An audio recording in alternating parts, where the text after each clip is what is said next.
Depuis 8 ans, la troupe grimpe en notoriété et en qualité. Chaque fois qu'il y a un spectacle et que je vois les gens après, ils sont tous en train de me dire « mais oh, jamais on aurait pu imaginer voir ça ici ».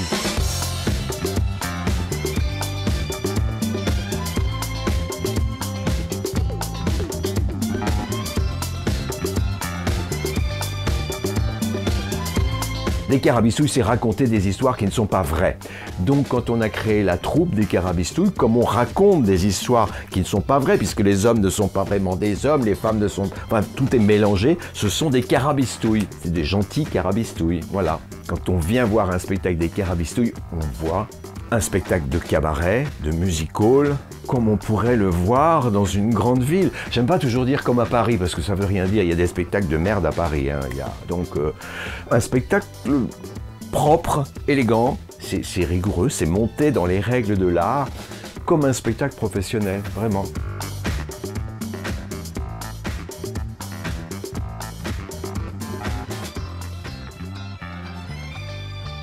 Au départ, ce n'était qu'avec les gens du village. Mais après, vous savez comment ça se passe dans les villages, ça se sait.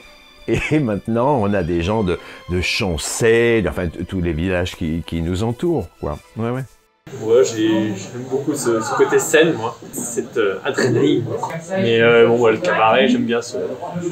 On fait ce qu'on ne sait pas faire la semaine, on fait ça le week-end. La réaction, on me dit, oh, ça m'étonne pas de toi. Alors ça, c'est mon petit théâtre. Et c'est pas n'importe quoi d'avoir un petit théâtre à la maison, hein.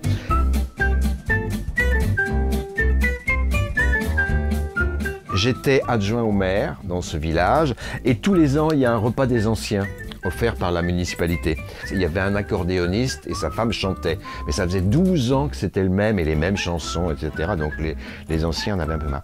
Et comme ils m'ont dit ça en fin de repas et que j'avais peut-être consommé du Vouvray plus que de raison, je leur ai dit qu'à cela ne tienne, l'année prochaine, on monte une revue. Parce qu'il faut savoir qu'ici au village, tout le monde sait que j'ai fait du cabaret, quoi. Je ne me suis jamais caché de rien. Et je me suis retrouvé, on a fait une petite réunion, avec une vingtaine de personnes, mais de tous les âges. Hein. Moi, il me restait 2-3 costumes.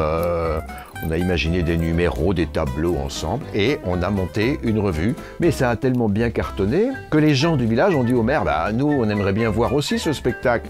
Oui, d'accord, on fait une deuxième représentation pour les gens du village. Les autres, à côté, ont entendu. Et de fil en aiguille, on a fait tous les 4-5 villages à côté qu'on refait tous les ans. Mais oui, la belle récompense, c'est ça. Alors là, on est à la cave d'Adrien, elle s'appelle comme ça, mais c'est surtout le nid des Carabistouilles. C'est un endroit qu'on a acheté pour avoir notre salle à nous. Mais c'est privé.